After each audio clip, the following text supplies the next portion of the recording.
जितने फेसबुक और यूट्यूब पर सुन रहे हो बहुत सावधानी से सुनना। 12 महीने प्रदोष आती है, 12 महीने शिवरात्रि आती है। प्रदोष को ही शिवरात्रि का भाव कहा।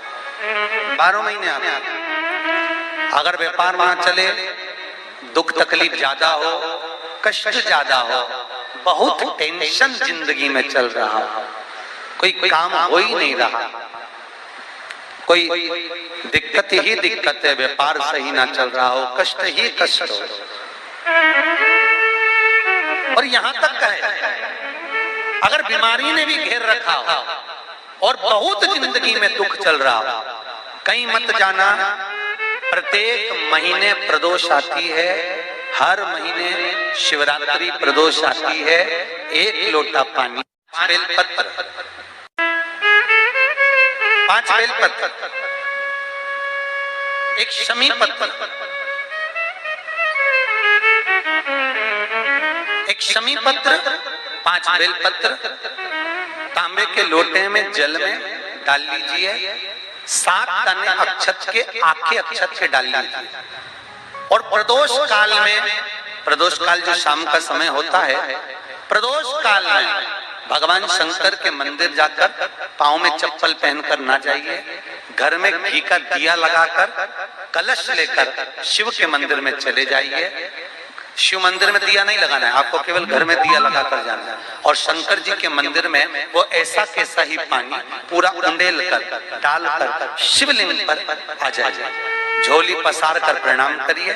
शंकर की देहली पर 2 मिनट बैठकर ओम नमः शिवाय का स्मरण कर लीजिए।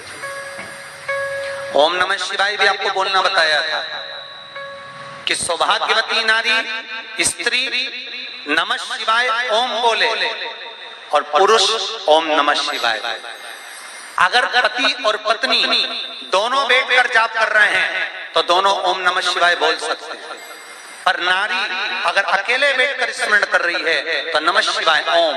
आप जब नमः शिवाय ओम बोलना चालू करेंगे तो ओम अपने आप ही आगे आ जाएगा। बोल कर देखिए, नमः शिवाय ओम, नमः शिवाय ओम, नमः शिवाय ओम, नमः शिवाय ओम, नमः शिवाय, नमः शिवाय से चालू करा, ओम अपने आप आगे आ जाएगा। पर पुरुष जब जब जाप करे ओम नमः शिवाय बोले। पति पत्नी दोनों बैठकर जाप कर रहे हैं तो ओम नमः शिवाय बोल सकते हैं। केवल स्त्री जाप कर रही है तो नमः शिवाय ओम, नमः शिवाय ओम, नमः शिवाय ओम, नमः शिवाय ओम, नमः शिवाय ओम अपने आप आगे। स्मरण 5 बार, 3 बार, 7 बार कुछ देर शिव के मंदिर में प्रदोष काल में, प्रदोष के समय पर, प्रदोष के दिन बैठकर शिव नाम का जाप करें। जल का पात्र वापिस घर में ले आए और बड़े प्रेम से अगले महीने फिर प्रदोष के दिन, फिर प्रदोष काल में शिव के द्वार जाना, फिर विनती करें। कहीं मत जाना, केवल शंकर की शरण में जाना, उससे कहना, उससे निवेदन करना, मुझे विश्वास है मेरे शंभू पर। स्कंद पुराण कहती है, शिव महापुराण कहती है, अगर आपने 2 या 3 या 4 प्रदोष ही कर लिए तो मेरा महाकाल बाबा आपकी झोली तो भर ही देगा। श्री शिवाय नमस्तुभ्यम, सब बोलिए एक बार जमकर, श्री शिवाय नमस्तुभ्यम। प्रैक्टिकल जरूर करना, कहीं सियोर वाला महाराज झूठ तो नहीं बोल रहा। शास्त्रों की बातें हमारे जीवन में हमें सुख प्रदान करें, इसलिए इस भाव का आनंद करते हुए आज की कथा को विराम देते हैं। श्री शिवाय नमस्तुभ्यम। मेरे चैनल को सब्सक्राइब करें, बेल आइकन प्रेस करें, जिससे कि आपको लेटेस्ट वीडियो की नोटिफिकेशन मिल जाएगी। आज शनिवार का दिन है, जिस दिन अपन इस दरिद्रता से मिलने के लिए पीपल के पेड़ के नीचे आए हैं। हिंदू धर्म में ये दिन पीपल के वृक्ष के लिए पूजनीय होगा। जो भी शनिवार के दिन पीपल के वृक्ष की पूजन करेगा, दूध चढ़ाएगा या मिष्ठान का भोग लगाएगा, लक्ष्मी और नारायण उसके घर में प्रवेश कर जाएगा। लक्ष्मी और नारायण उसके घर में प्रवेश करना, इसलिए नियम बनाया। कौन से दिन का? शनिवार। लक्ष्मी जी बोली, नारायण आपने तो 1 दिन का वार लिख दिया। शंकर जी ने 7 वार बनाए हैं, रविवार, सोमवार, मंगल, बुध, गुरु, शुक्र और शनि। ये शिव जी ने बनाए। अब 1 दिन आपने अपना बना लिया, बाकी के दिन अगर कोई इस पीपल के वृक्ष के नीचे आएगा और यहाँ तो दरिद्रता बैठी है तो उसका क्या होगा? भगवान नारायण बोले, सुन दरिद्रता, तेरे से एक विनती है, अगर कोई भी मनुष्य इस पीपल के पेड़ के नीचे अगर 7 दिन में आता है और उसके हाथ में अगर कोई सामग्री होती है तो तू उसके घर में प्रवेश नहीं करेगी। नियम है पीपल के वृक्ष का, या तो पानी का लोटा लेकर जाओ, कुंकू का चोपड़ा लेकर जाओ, शक्कर लेकर जाओ, या पेड़ के नीचे चींटी को डालने के लिए आटा ले जाओ, पर खाली हाथ पीपल के वृक्ष के नीचे कभी मत जाओ, कभी नहीं जाओ। खाली हाथ जाओगे तो दरिद्रता तुम्हारे घर में प्रवेश करेगी। दरिद्रता उठकर खड़ी होकर बोली, नारायण तुमने अपनी मनमानी करी है, एक दिन मुझे भी मेरा चाहिए। भगवान ने कहा बोल कौन सा दिन चाहिए। दरिद्रता कहती है रविवार के दिन इस पीपल के वृक्ष के नीचे मैं दिन भर नृत्य करूं, इसमें रहूं, और जो यहां आए रविवार को मैं उसके घर में प्रवेश करूं। भगवान ने कहा ठीक है। दरिद्रता रविवार का दिन एक ऐसा दिन रहेगा जिस दिन तू इस पीपल के वृक्ष के नीचे नृत्य करेगी और जो आएगा इस पीपल के वृक्ष के नीचे तो उसके साथ प्रवेश करेगी। मैंने तुझे वर दिया। इसलिए हमारे यहाँ केवल पीपल का वृक्ष अगर दीवार में भी लग जाता है ना, किसी की फैक्ट्री की दीवार में, किसी के घर की दीवार में पीपल का वृक्ष अगर लग जाता है, पीपल का पौधा लग जाता है, उसको कितना भी तोड़ लो वो वापिस लग जाएगा। फिर तोड़ोगे फिर लग जाएगा। अगर पीपल के पौधे को तोड़ना है तो केवल रविवार का दिन एक नींबू, एक मिर्ची और बमूल का कांटा, ये 3 चीजें रखने के बाद में आधे घंटे बाद रविवार के दिन पीपल के पेड़ को उखाड़ कर फेंक दो।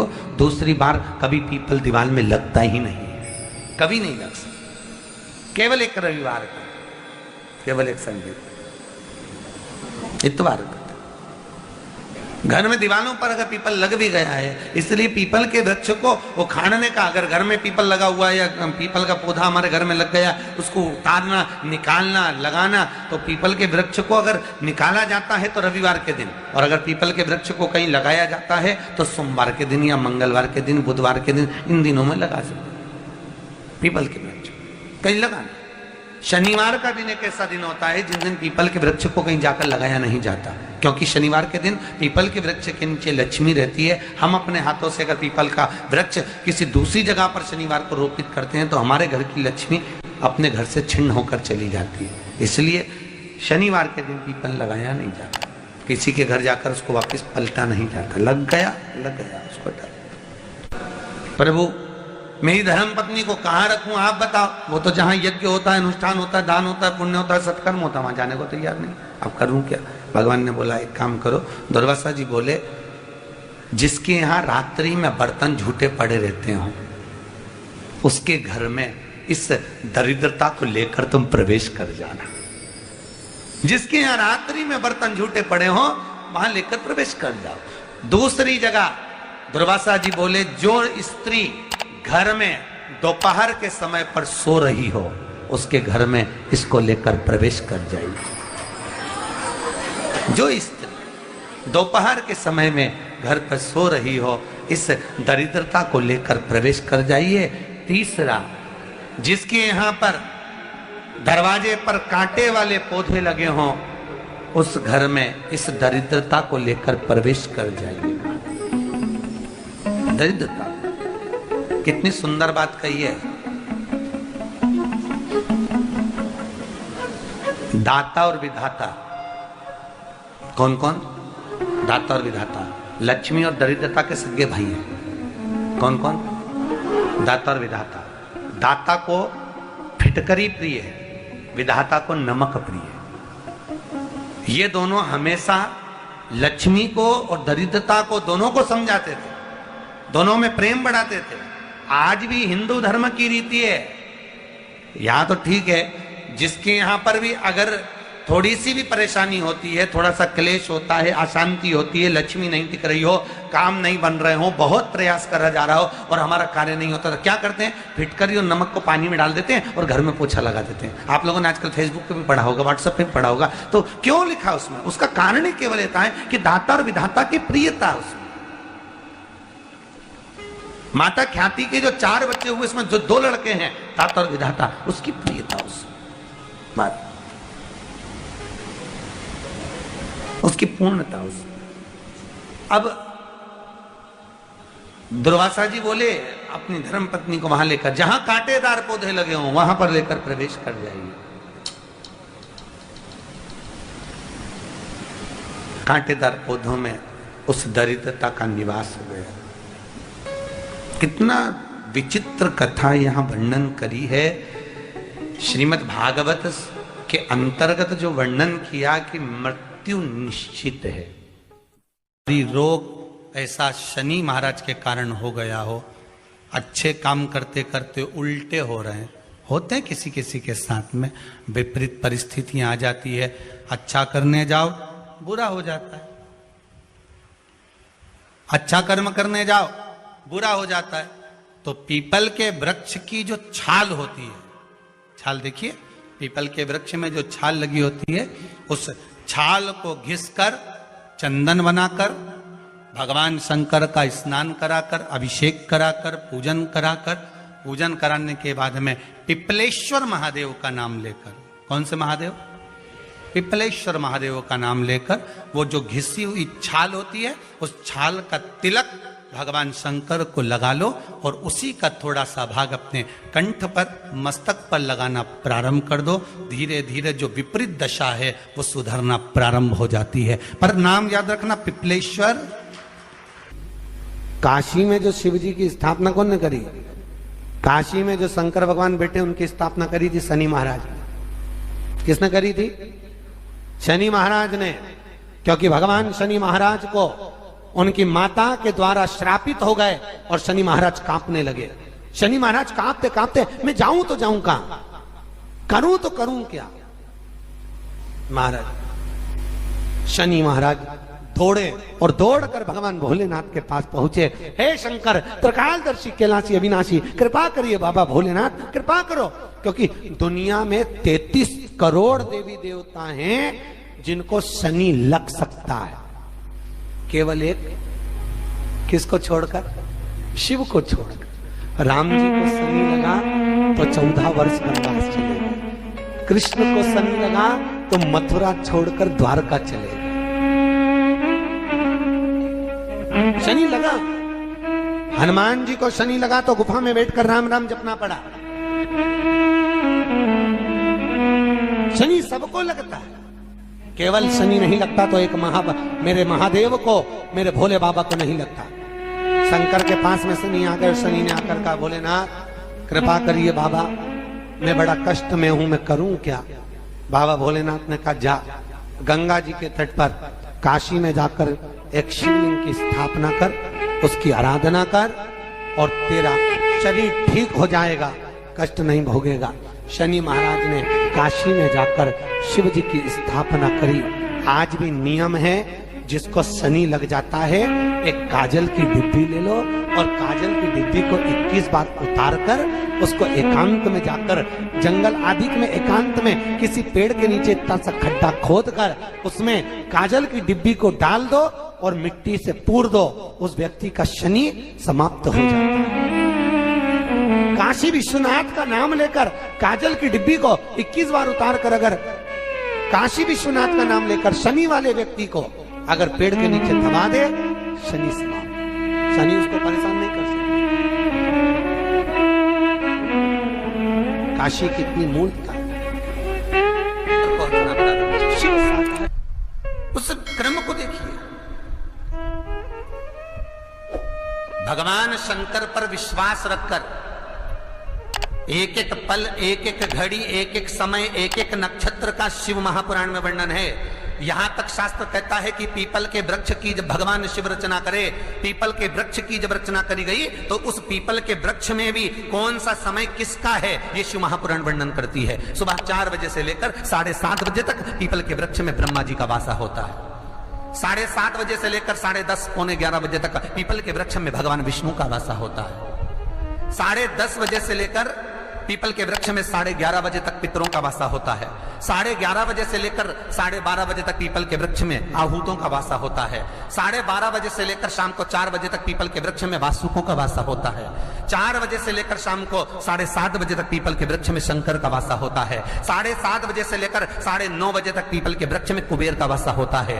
9:30 बजे से लेकर फिर कुबेर के वृक्ष में अन्य देवों का वासा चालू हो जाता है। इसलिए हमारा हिंदू धर्म कहता है, हमारे शास्त्र कहते हैं कि पीपल के वृक्ष को जब पूजा जाता है, पीपल के वृक्ष की जब पूजन करी जाती है तो सुबह 10:30, 11, ज्यादा से ज्यादा 11:30, ज्यादा से ज्यादा 12, उसके पहले पीपल के वृक्ष की पूजन कर लेना चाहिए। रात को कुबेर का वासा होता है, इसलिए पीपल के वृक्ष में दीपावली के दिन रात्रि को 8:30 बजे से लेकर 9:30 बजे के बीच में जो पीपल के वृक्ष के नीचे घी का दिया लगाता है, उसके घर में कभी संपदा की कमी नहीं आती है, क्योंकि कुबेर स्वयं विराजमान होता है पीपल के वृक्ष के नीचे। क्यों? क्योंकि 11:30 बजे से लेकर 12:30 बजे तक पीपल के वृक्ष में पितरों का वासा रहता है, आहूतों का वासा रहता है, फिर वासुकों का वासा आता है।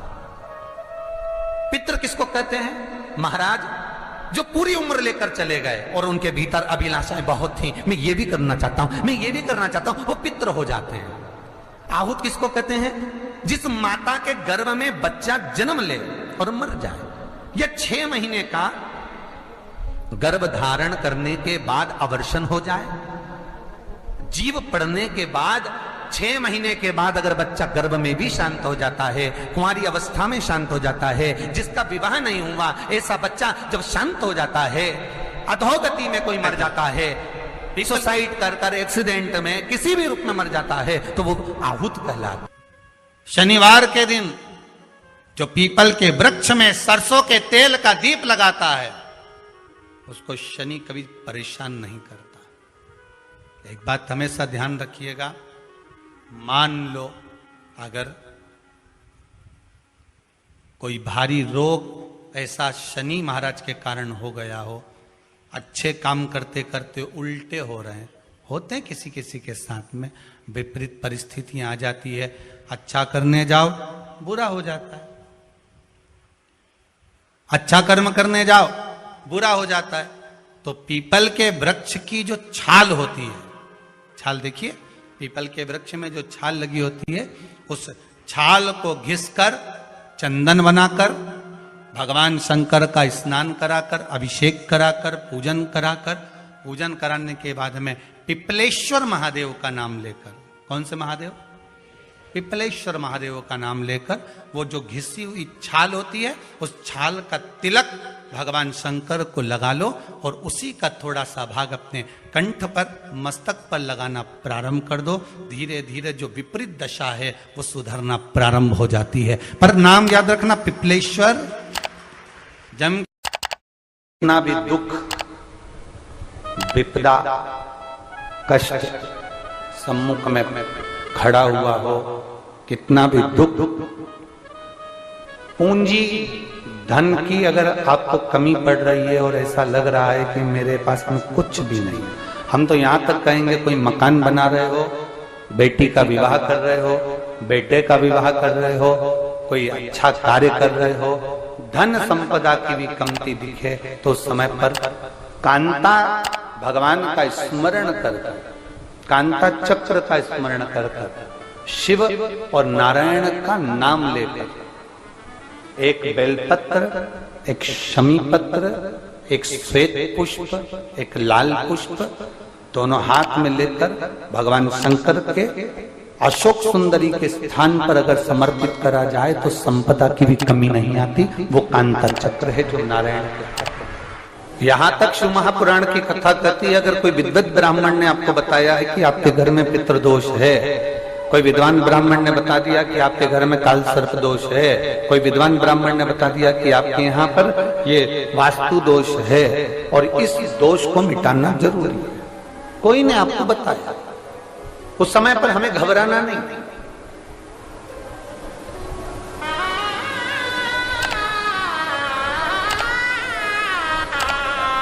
उस समय में घबराने का क्रम नहीं है। कहते हैं पीपल का जो जल झड़ता है पीपल के वृक्ष से, आप लोगों ने कभी देखा है कि नहीं देखा, वो हमको नहीं मालूम।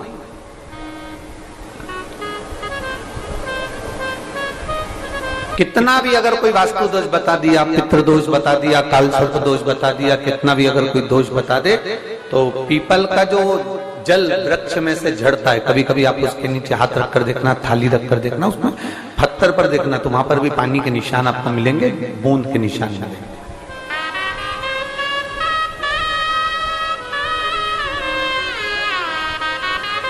मात्र उस पीपल के वृक्ष के जल की एक बिंदी, एकमात्र बिंदी, शंकर भगवान का जो शिवलिंग है, जलाधारी है, चरण है, गणेश कार्तिक का स्थान है, अशोक सुंदरी का स्थान है, और प्रत्येक जलाधारी में से पानी बीच में से आकर नीचे की ओर गिरता, नीचे की ओर गिरता। आप लोगों के स्मरण में हमने पहले भी बताया कि राइट में किसका स्थान है, गणेश जी का, लेफ्ट में कार्तिक के, बीच में अशोक सुंदरी। ये क्या है, पार्वती जी का हस्त कमल शिवलिंग, और ऊपर से जो जल एक एक बूंद शंकर जी के शिवलिंग पर गिर रहा है, वो शंकर जी की 5 लड़कियां, जया, विषहरा, शामली बारी, दौतली और देव, शंकर जी की 5 लड़कियों एक एक बूंद पानी शिव जी पर गिरा रहा है। जहां जल नीचे गिरता है, उस स्थान से जहां तक जल बहकर जा रहा है, उस स्थान तक 33 कोटि देवताओं का स्थान, 33 कोटि देवताओं का स्थान। अब जहां पानी आया, जहां नीचे गिरा, उसके बीच में जो स्थान होता है, आप लोगों ने देखा है कि नहीं देखा? जिनने देखा है जरा हाथ उठाओ। ये पानी जैसे यहां तक आया और यहां के बाद नीचे गिरेगा, तब वो नाली के माध्यम से बाहर जाएगा। तो जितनी दूर यहां से वो नीचे की ओर जो गिर रहा है, यहां से वो नीचे की ओर जो पानी जा रहा है, ये जो स्थान होता है, ये हमारे 3 दोषों को निवारण तुरंत कर देता है। एक हमारा पितृ दोष, एक हमारा काल सर्प दोष, और एक हमारा वास्तु दोष का निवारण ये तुरंत करता है। और ये तो हमने केवल आपको शिव महापुराण के माध्यम से बताया कि ये 3 दोष का निवारण कर देता है, पर यदि कभी आप ध्यान से लिंग पुराण को पढ़ेंगे, आप यदि लिंग पुराण को पढ़ेंगे और गीता प्रेस गोरखपुर की लिंग पुराण को लाकर यदि आप पढ़ते हैं, या गीता प्रेस गोरखपुर की शिव अंक को भी आप अगर पढ़ेंगे, उसका नंबर हमारे स्मरण में नहीं आ रहा है, शिव अंक को भी अगर आप पढ़ेंगे तो उसमें भी आपको वर्णन मिलेगा कि हम तो केवल 3 दोष का बता रहे हैं, पर हमारे शास्त्र तो यहाँ पर और भी दोषों का वर्णन कर रहे हैं। जैसे किसी ने बता दिया आपको शनि का दोष है, किसी ने बता दिया मंगल का दोष है, किसी ने बता दिया आपको केतु का दोष है, किसी ने बता दिया आपको राहु का दोष है, किसी ने आपको कह दिया कि बृहस्पति का दोष है, किसी ने कह दिया आपको ये वाला दोष है। दुनिया के जितने दोष